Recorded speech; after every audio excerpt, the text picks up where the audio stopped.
আগমনের আসার সংবাদ প্রতিটি আম্বিয়া আলাইহিস সালাতু ওয়াস সালাম যুগে যুগে ওই যুগের মানুষের নিকট প্রেরণ করেছে, যেন এটার ধারাবাহিকতা আল্লাহ রাসূল সাল্লাল্লাহু আলাইহি ওয়াসাল্লামের আগমনের সংবাদ যেন মানুষের কাছে পৌঁছে। এজন্য অসংখ্য নবী আলাইহিস সালাতু ওয়াস সালাম আল্লাহর কাছে আবেদন করেছিল, দরখাস্ত করেছিল, আল্লাহ আমি যদি শেষ নবীর উম্মত হয়ে যদি আসতে পারতাম তাহলে আমার জীবনটা আরও বেশি ধন্য হতো। বলি আলহামদুলিল্লাহ। এভাবে করে অনেক নবী আলাইহিস সালাতু ওয়াস সালাম আল্লাহ সুবহানাহু ওয়া তাআলার কাছে আরজ করেছে, প্রার্থনা করেছে, এবং তাদের ভিতর থেকে বেশি যিনি প্রার্থনা করেছিল তিনি হচ্ছে হযরতে ঈসা আলাইহিস সালাতু ওয়াস সালাম। এ কারণে হযরত ঈসা আলাইহিস সালাতু ওয়াস সালাম শেষ জামানাতে বিশ্বনবী মুহাম্মদুর রাসূলুল্লাহ সাল্লাল্লাহু আলাইহি ওয়াসাল্লামের উম্মত হিসেবে আবার দুনিয়াতে আসবেন এবং পৃথিবীতে আবার শাসন করবে। তা আল্লাহ সুবহানাহু ওয়া তাআলা বিশ্বনবী মুহাম্মদুর রাসূলুল্লাহ সাল্লাল্লাহু আলাইহি ওয়াসাল্লামকে আমাদের নিকট প্রেরণ করে আমাদের প্রতি দয়া করেছে আল্লাহ সুবহানাহু ওয়া তাআলা। সেটাই আল্লাহ রাব্বুল আলামিন কোরআনুল কারীমের ভিতরে বলেছে, লাকাদ মান্নাল্লাহু আলাল মুমিনিনা ইয বা'আসা ফীহিম রাসূলাম মিনহুম ইয়াতলু আলাইহিম আয়াতিহি ওয়া ইউযাক্কিহিম ওয়া ইউআল্লিমুহুমুল কিতাবা ওয়াল হিকমা। আল্লাহ বলতেছে, লাকাদ মান্নাল্লাহু আলাল মুমিনিন, আল্লাহ মুমিনদের উপরে দয়া করেছে, রহম করেছে, তাদের প্রতি আল্লাহ সুবহানাহু ওয়া তাআলার অনুগ্রহ ঢেলে দিয়েছে। বিশ্বনবী মুহাম্মদুর রাসূলুল্লাহ সাল্লাল্লাহু আলাইহি ওয়াসাল্লামকে তাদের মাঝে প্রেরণ করেছে। বলি আলহামদুলিল্লাহ। এবং তিনি কি শিক্ষা দিয়েছে?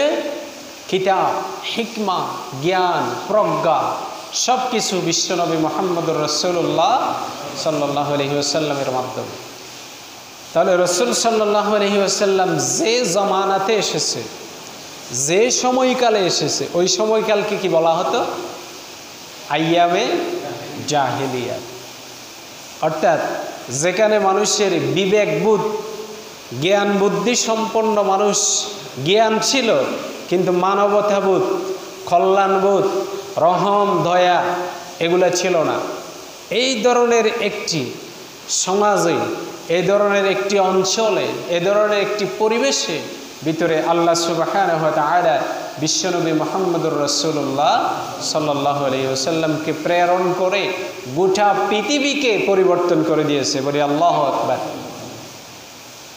তাহলে রাসূল সাল্লাল্লাহু আলাইহি ওয়াসাল্লাম যে জামানাতে এসেছে, আমরা জানি পৃথিবীর ইতিহাসে এই সময়টাকে বলা হয়েছে যেহেতু আইয়ামে জাহেলিয়া, অন্ধকার যুগ, অজ্ঞতার যুগ, জাহেলিয়াতের যুগ। তাহলে এই জাহেলিয়াতের যুগে বিশ্বনবী মুহাম্মদুর রাসূলুল্লাহ সাল্লাল্লাহু আলাইহি ওয়াসাল্লাম দুনিয়াতে এসে যিনি এই সমাজকে পরিবর্তন করেছে, এই পৃথিবীকে পরিবর্তন করেছে, সেই পরিবর্তনের একমাত্র শুধুমাত্র সর্বশ্রেষ্ঠ গ্রন্থ, সেটার নাম কি? আল কোরআন। এটার মাধ্যমে, কারণ এই সমাজকে পরিবর্তন করার ক্ষেত্রে রাসূল সাল্লাল্লাহু আলাইহি ওয়াসাল্লামের কোনো কারিশমা ছিল না, কিন্তু এই পৃথিবীকে পরিবর্তন করার ক্ষেত্রে রাসূল সাল্লাল্লাহু আলাইহি ওয়াসাল্লামের কোনো কারামত ছিল না, কোনো শক্তি ছিল না। শক্তি একমাত্র কার? আল্লাহ। আল্লাহ সুবহানাহু ওয়া তাআলা পৃথিবীর সর্বশ্রেষ্ঠ এবং সর্বশেষ আসমানি কিতাব কোরআনুল কারীম নাজিল করে এই সমাজকে পরিবর্তন করে দিয়েছেন, আলহামদুলিল্লাহ। এবং সেটার দায়িত্ব বিশ্বনবী মুহাম্মদুর রাসূলুল্লাহ সাল্লাল্লাহু আলাইহি ওয়াসাল্লামের উপর। আল্লাহ সুবহানাহু ওয়া তাআলা যদি ইচ্ছা করতেন এই স্থানে রাসূল সাল্লাল্লাহু আলাইহি ওয়াসাল্লামকে না দিয়ে অন্য কাউকে দিতে পারত না? পারত কি পারত না? পারত। এবং যে সমস্ত নবী আলাইহিস সালাতু ওয়াস সালাম যারা দুনিয়াতে এসেছে তাদের স্থানে অন্য কাউকে পাঠাতে পারত না? কারণ কাকে কোন সময়ে কিভাবে পাঠাতে হবে কার সিদ্ধান্ত? আল্লাহর সিদ্ধান্ত।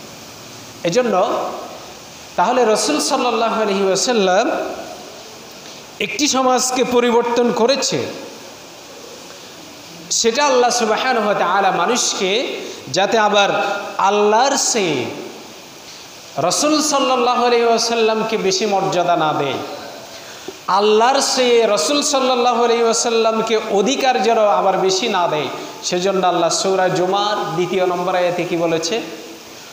হুয়াল্লাযী বা'আসা ফিল উম্মিয়িনা রাসূলাম মিনহুম ইয়াতলু আলাইহিম আয়াতিহি ওয়া ইউযাক্কিহিম ওয়া ইউআল্লিমুহুমুল কিতাবা ওয়াল হিকমা ওয়া ইন কানু মিন ক্বাবলু লাফি দালালিম মুবিন। আল্লাহ সুবহানাহু ওয়া তাআলা বলতেছে, হুয়াল্লাযী বা'আসা ফিল উম্মিয়িন, আমি তোমাদের ভিতর থেকে একজন নবীকে উম্মি হিসেবে পাঠিয়েছি, যিনি তোমাদেরকে হিকমা শিক্ষা দেয়, কোরআন শিক্ষা দেয়, কিতাব শিক্ষা দেয়, জ্ঞান বিজ্ঞান শিক্ষা দেয়। বলে আলহামদুলিল্লাহ।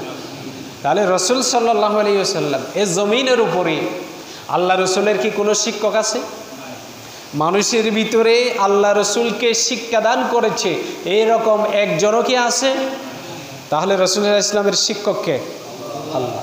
রাসূল সাল্লাল্লাহু আলাইহি ওয়াসাল্লাম আল্লাহ রসুলের জীবনের প্রতিটি মুহূর্ত এটার চাবিকাঠি নিয়ন্ত্রণ ছিল কার হাতে?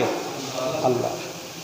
এজন্য আল্লাহ সূরা নাজমের শুরুতে সেটা বলেছে যে ওয়ামা ইয়ানতিকু আনিল হাওয়া ইন হুয়া ইল্লা ওয়াহয়ুন ইউহা।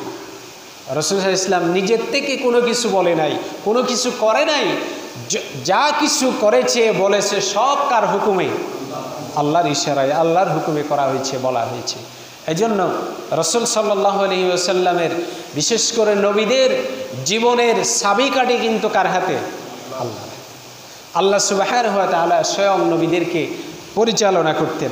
এজন্য নবীদের শিক্ষক হিসেবে এই দুনিয়াতে কাউকে কিন্তু রাখে নাই, স্বয়ং আল্লাহ সুবহানাহু ওয়া তাআলা নবীদেরকে পরিচালনা করতেন।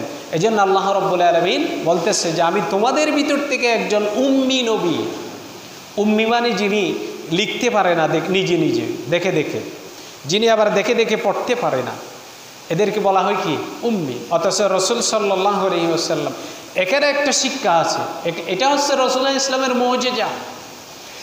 যে নবী দেখে দেখে পড়তে পারে না, যে নবী নিজে লিখতে পারে না, তিনি যখন আবার কথা বলে মানুষ পাগলের মতো ছুটে আসে। আল্লাহু আকবার। তিনি যখন কাজ করে তার সাথে যখন মানুষ যখন কথাবার্তা বলে মানুষ মুগ্ধ হয়ে যায়, পাগল হয়ে যায়। তার সঙ্গে স্পর্শে যখন থাকে, তার অধীনস্থ যখন থাকে, তার সঙ্গ ত্যাগ করতে মানুষ কখনো চায় না। বলে আলহামদুলিল্লাহ।